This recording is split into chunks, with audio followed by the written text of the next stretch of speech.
Before you begin, remove the access panel and processor memory duct assembly. Removal. Disconnect the Gigabit expansion board cable from the system board. Remove the T15 Torx head screw that secures the Gigabit expansion board to the chassis.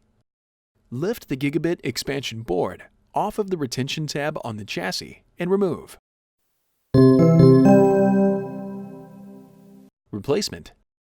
Important: if you are installing a Gigabit expansion board for the first time, remove the metal cover from the chassis. Place the Gigabit expansion board under the retention tab on the chassis. Replace the T15 Torx head screw that secures the Gigabit expansion board to the chassis. Connect the Gigabit expansion board cable into the connector on the system board.